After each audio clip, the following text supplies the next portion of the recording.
Hai semua, terima kasih telah klik video ini dan selamat menonton.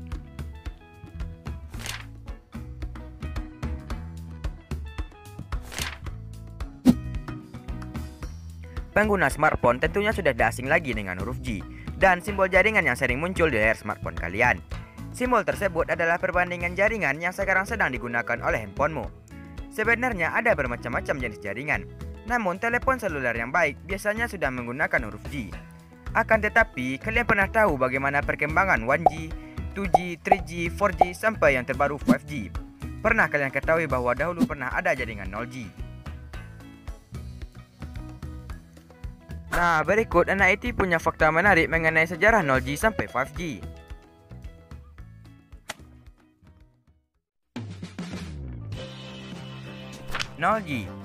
Generasi awal 0G adalah perkembangan dari awal mulanya penggunaan jaringan. Biasanya digunakan oleh radio khusus dengan jangkauan yang terbatas dan hanya disambungkan dengan jaringan telepon umum yang biasa. Awal mulanya perkembangan 0G hanya bisa digunakan untuk mengirim pesan suara saja. Teknologi ini mulai berkembang pada tahun 1947.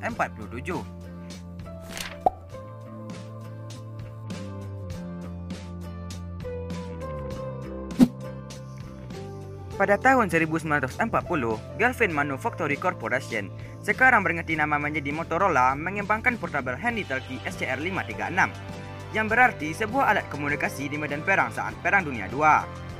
Masa ini merupakan generasi 0 telepon seluler atau 0G, di mana telepon seluler mulai diperkenalkan. Setelah mengeluarkan SCR-536, kemudian pada tahun 1943, Galvin Manufacturing Corporation mengeluarkan kembali portable FM, yaitu frekuensi modulate, radio dua arah pertama yang diberi nama SCR-300 dengan model backpack untuk tentara US. Alat ini memiliki berat sekitar 35 pon dan dapat bekerja secara efektif dalam jarak operasi 10-20 mil. Generasi 0G diakhiri dengan penemuan konsep modern yaitu insinyur-insinyur dari Bell Labs pada tahun 1947. Mereka menemukan konsep penggunaan telepon heksagonal sebagai dasar telepon seluler. Namun konsep ini baru dikembangkan pada tahun 1960-an.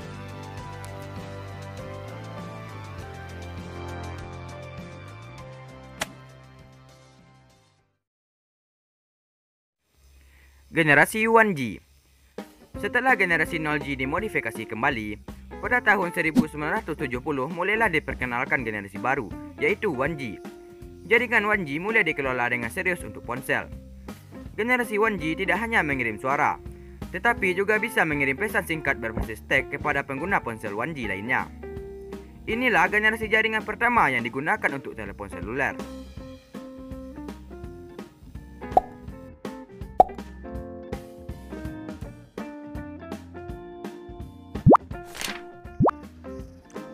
Pada tahun 1973, Martin Cooper dari Motorola Corp menemukan telepon seluler pertama yang diperkenalkan kepada publik pada tanggal 3 April 1973. Telepon seluler yang ditemukan oleh Cooper memiliki berat 30 ons atau sekitar 800 gram. Penemuan inilah yang telah mengubah dunia selamanya. Teknologi yang digunakan 1G masih bersifat analog dan dikenal dengan istilah AMPS. AMPS menggunakan frekuensi antara 825 MHz sampai 894 MHz dan dioperasikan pada band 800 MHz.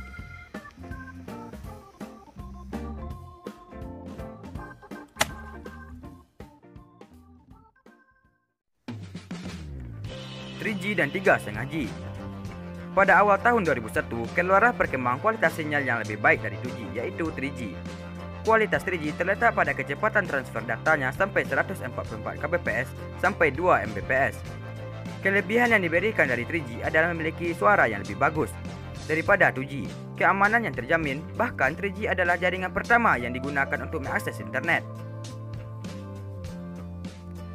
Sedangkan jaringan 3,5G, teknologi ini memungkinkan penggunanya untuk mengunduh beragam sajian multimedia, memainkan kumpulan lagu secara penuh, dan unduh karaoke dengan kecepatan tinggi.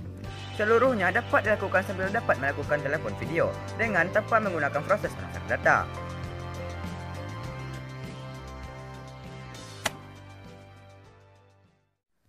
(4G) dan 4G LTE. Teknologi lain yang semakin berkembang mengenai jaringan network adalah teknologi 4G. Kemunculannya sudah bisa dirasakan oleh masyarakat pada sekitar tahun 2014. Kemampuannya tentu berbeda dengan 3G. Teknologi 4G bisa membantu penggunanya mengunduh file atau filem yang berkapasitas 6GB hanya dalam waktu 6 menit saja. Kemudian pada tahun 2016, perkembangannya semakin pesat sampai muncul 4G LTE. Muncul 3 pendekatan yang dilakukan oleh LTE yang lebih berkembang lagi, yakni diantaranya ada pendekatan ponsel bekerja sebagai LTE dan sirkuit switching secara bersamaan. Akan tetapi, hanya pengguna ponsel yang cenderung mahal saja yang bisa menggunakan pendekatan ini.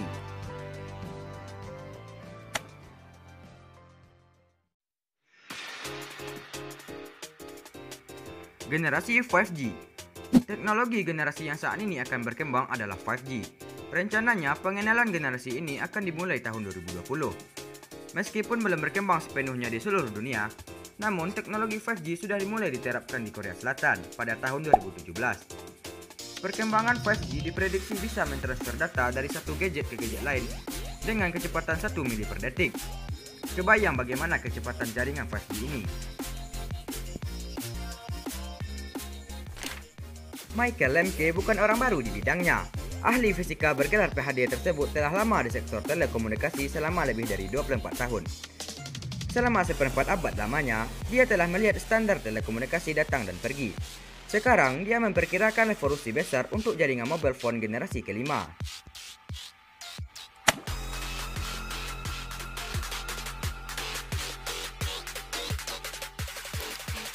Jika ditarik kesimpulan, perkembangan dari 0G hingga 5G yang paling menonjol adalah di segi kecepatan dan pengiriman data.